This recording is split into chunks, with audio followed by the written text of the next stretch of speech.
Bihar board के कक्षा 12 के इतिहास के प्रथम पाठ से संबंधित 25 प्रश्नों का संग्रह जो आगामी परीक्षा की दृष्टि से महत्वपूर्ण है। पहला प्रश्न है, भारत की प्रथम धातु युगीन सभ्यता किसे कहते हैं? इसके 4 विकल्प हैं। वैदिक सभ्यता, उत्तर वैदिक सभ्यता, हड़प्पा सभ्यता, पुरातात्विक सभ्यता। इसका सही उत्तर होगा हड़प्पा युगीन सभ्यता।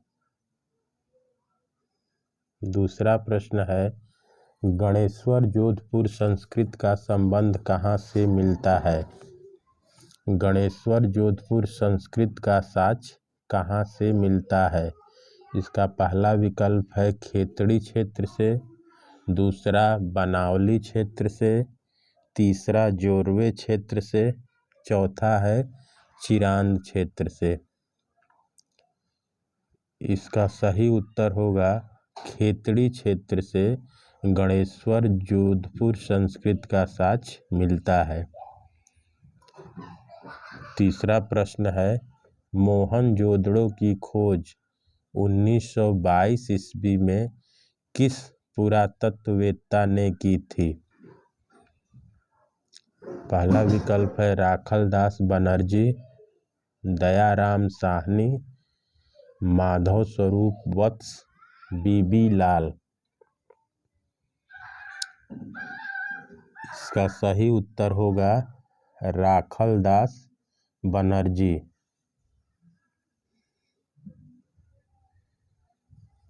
चौथा प्रश्न है, समुद्री व्यापार का केंद्र जिसे बंदरगाह नगर कहा जाता था, बंदरगाह नगर कहा जाता था।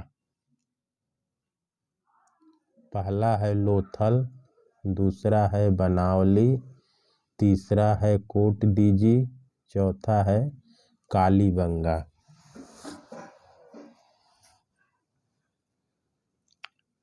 लोथल को बंदरगाह नगर कहा जाता था। यह गुजरात में स्थित है।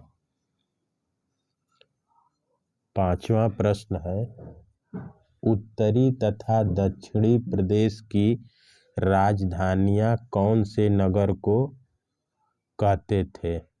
उत्तरी और दक्षिणी प्रदेश की राजधानियां किन नगरों को कहा जाता था? लोथल तथा कालीबंगा को, रंगपुर तथा बनावली को, हड़प्पा तथा मोहनजोदड़ो को, उपर्युक्त में से कोई नहीं।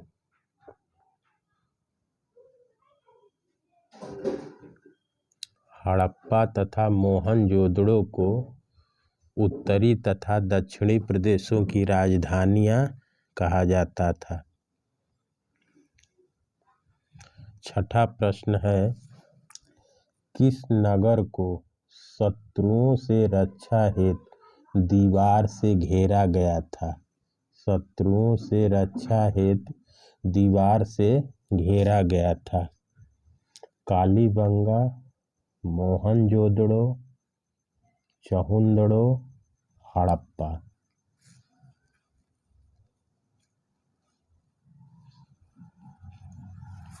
इसका सही विकल्प है हड़प्पा। हड़प्पा नगर को शत्रुओं से रक्षा हेतु दीवार से घेरा गया था।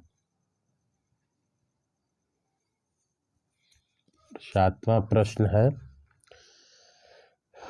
वर्तमान में कौन सा स्थल पाकिस्तान में अवस्थित है? हड़प्पा, मोहनजोदड़ो, चहुंदड़ो, प्रयुक्त में से तीनों।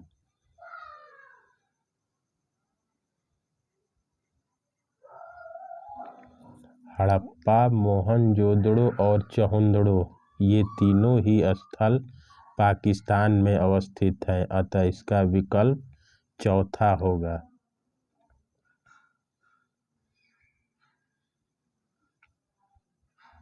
आठवां प्रश्न है, मोहनजोदड़ो किस नदी के किनारे स्थित है? नदी का नाम बताना है जिसके किनारे सिंधु घाटी का सबसे बड़ा नगर मोहनजोदड़ो स्थित है।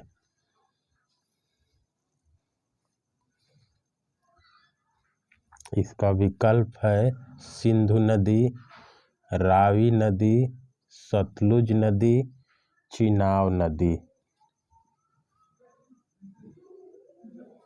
इसका सही विकल्प है सिंधु नदी। मोहनजोदड़ो सिंधु नदी के किनारे स्थित है।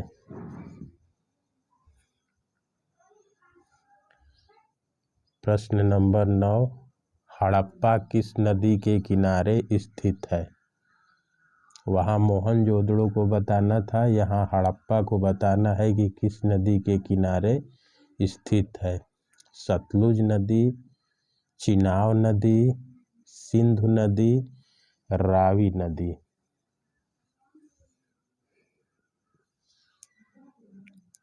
इसका सही विकल्प है चौथा, रावी नदी के किनारे हड़प्पा का प्रसिद्ध स्थल स्थित है।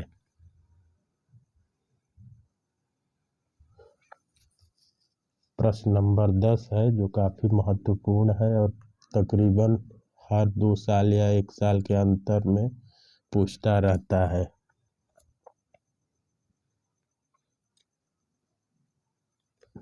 हड़प्पा सभ्यता के पतन के कौन से कारण उत्तरदायी हैं? पहला विकल्प है बाढ़ तथा अग्निकांड, दूसरा है आर्यों का आक्रमण, तीसरा है जलवायु परिवर्तन तथा नदी द्वारा मार्ग बदलना, चौथा है उपर्युक्त सभी।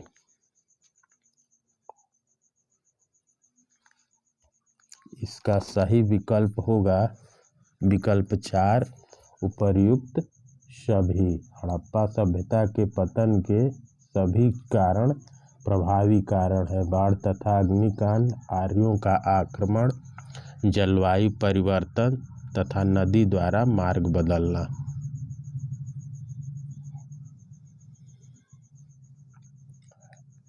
बाढ़ आने का साक्ष्य किन हड़प्पा स्थलों से प्राप्त होता है? मोहनजोदड़ो, हड़प्पा, चहुंदड़ो या विकल्प 1 और 3 दोनों।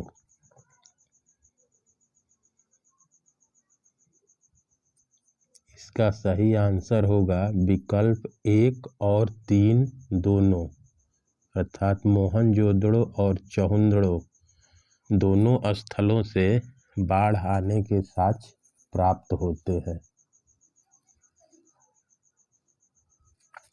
चावल की खेती का प्राचीनतम साक्ष्य किस नगर से मिलता है? चावल की खेती का प्राचीनतम साक्ष्य किस नगर से मिलता है? बनावली, कालीबंगा, रंगपुर, लोथल।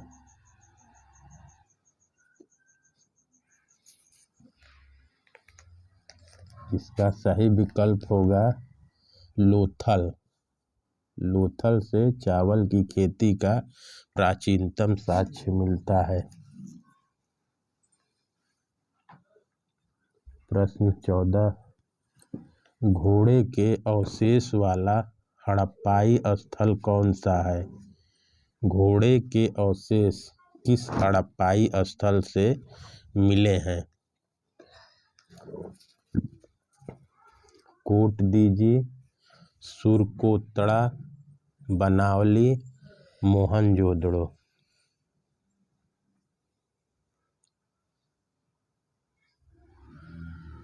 इसका सही विकल्प होगा सुरकोतड़ा।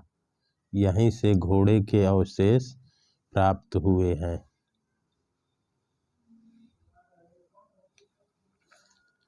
पंद्रहवां प्रश्न है, सार्वजनिक स्नानागार। सार्वजनिक स्नानागार किस नगर की विशेषता है? विकल्प 1, मोहनजोदड़ो, हड़प्पा, कालीबंगा, राखीगढ़ी।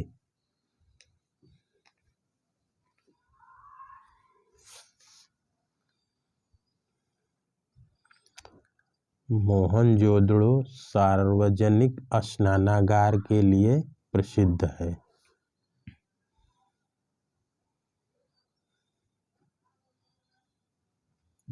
प्रश्न नंबर 16, सेल खड़ी से मनके बनाने का कारखाना किस स्थल से मिला है? सेलखड़ी एक मुलायम धातु होती थी जिससे मनके बनाने का कारखाना किस स्थल से मिला है? कालीबंगा, कोटदीजी, मोहनजोदड़ो, चहुंदड़ो।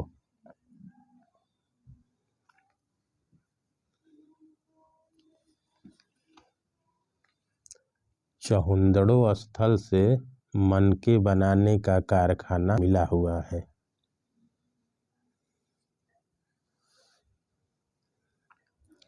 हड़प्पा सभ्यता का कौन सा स्थल 3 भागों में बटा था? सामान्यतः सिंधु घाटी सभ्यता या हड़प्पा सभ्यता के जितने भी नगर हैं वो 2 भागों में बटे हुए थे, एक दुर्ग टीला और दूसरा निचला नगर। लेकिन आपको बताना है कि कौन सा स्थल है जो 3 भागों में बटा था। कालीबंगा, हड़प्पा, मोहनजोदड़ो, धौलावीरा।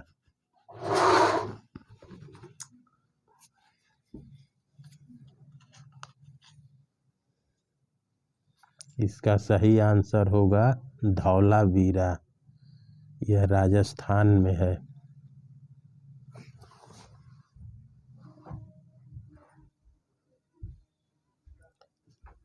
18वां प्रश्न है, हड़प्पा सभ्यता का कौन सा नगर सबसे बड़ा था?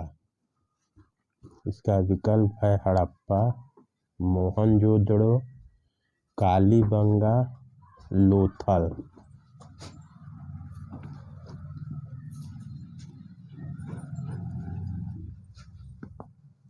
इसका सही विकल्प होगा मोहनजोदड़ो। मोहनजोदड़ो सबसे बड़ा नगर है हड़प्पा सभ्यता या सिंधु घाटी सभ्यता का। 19वां प्रश्न है, हड़प्पाई लिपि में कितने चिन्हों का प्रयोग किया जाता था? आपको ये जानकारी होगी कि जो हड़प्पा लिपि थी वह चित्रात्मक थी। अलग अलग तरह के चित्रों के द्वारा हड़प्पा सभ्यता के लोग अपने भावों को प्रकट करते थे। आपको बताना है कि हड़प्पा लिपि में कितने चिन्हों का प्रयोग किया जाता था। इसका पहला विकल्प है 300 से 400 के बीच। दूसरा विकल्प है 315 से 400 के बीच। तीसरा विकल्प है 200 से 300 के बीच। चौथा विकल्प है 400 से अधिक।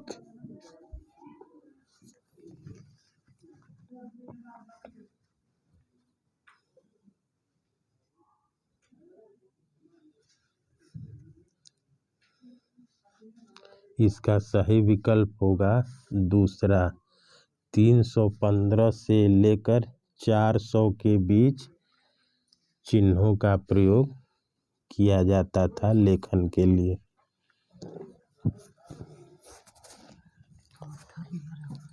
प्रश्न नंबर 20, सिंधु घाटी सभ्यता का आकार कैसा था? वर्गाकार, आयताकार, त्रिभुजाकार, चतुर्भुज के आकार का।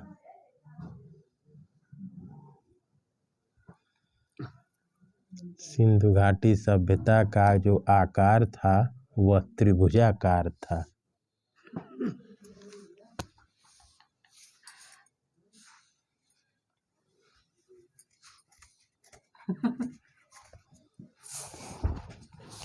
प्रश्न नंबर 21, चावल की खेती का प्राचीनतम साक्ष्य किस समय का है?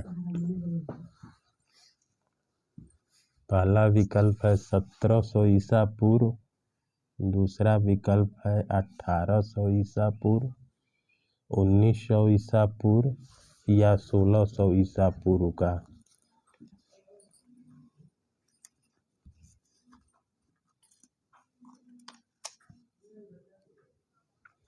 इसका सही विकल्प होगा 1800 ईसा पूर्व। चावल की खेती का प्राचीनतम साक्ष्य 1800 ईसा पूर्व का है। यह लोथल से प्राप्त हुआ था। प्रश्न संख्या 22, सिंधु घाटी या हड़प्पा सभ्यता का पतन आक्रमणकारी आर्यों के द्वारा हुआ था। यह कथन किसका है? RS. Rao, Mortimer wheeler, fair price, John Marshall.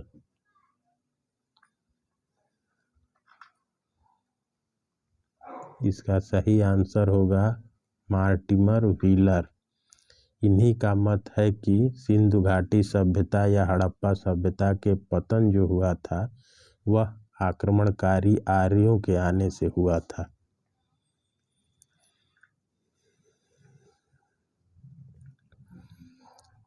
प्रश्न संख्या 23, कौन सा स्थल दुर्ग और निचला शहर दोनों चारों ओर दीवार से घिरे हुए थे? सिंधु घाटी सभ्यता में सामान्यतः सिर्फ दुर्ग टीला जो होता था, जिसे किला भी कहा जाता था, वही दीवार से घिरा हुआ था। लेकिन एक ऐसा स्थल भी मिला है जिसका दुर्ग और निचला शहर दोनों चारों ओर दीवार से घिरे हुए थे। उसका नाम बताना है आपको।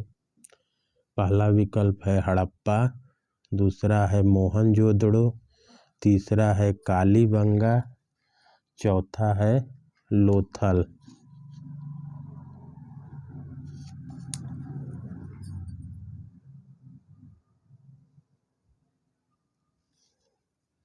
इसका सही आंसर है कालीबंगा। कालीबंगा में दुर्ग और निचला शहर दोनों दीवार से घिरे हुए थे। सिंधु घाटी सभ्यता में दुर्ग का निर्माण किया जाता था ऊंचे चबूतरे पर कच्ची ईंट द्वारा, ऊंचे चबूतरे पर पक्की ईंट द्वारा, केवल कच्ची ईंट द्वारा, समतल भूमि पर ईंट द्वारा।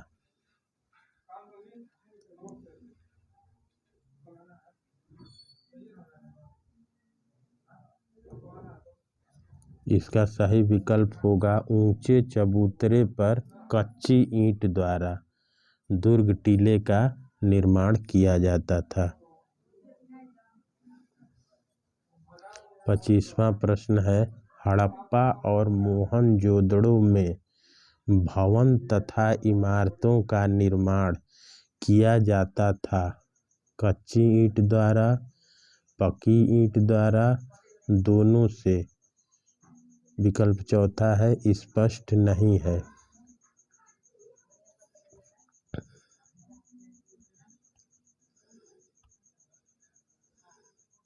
इसका सही आंसर होगा पक्की ईंट द्वारा।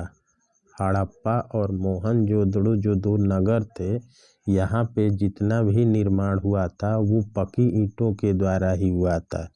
लेकिन अन्य जो नगर थे उन नगरों में कच्ची ईंटों का भी प्रयोग होता था। लेकिन प्रश्न के अनुसार इसका सही विकल्प पक्की ईंटों द्वारा ही होगा।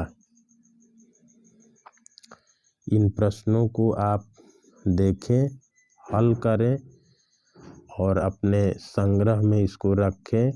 इन प्रश्नों से आपको बोर्ड एग्ज़ाम में काफ़ी मदद मिलेगी। धन्यवाद।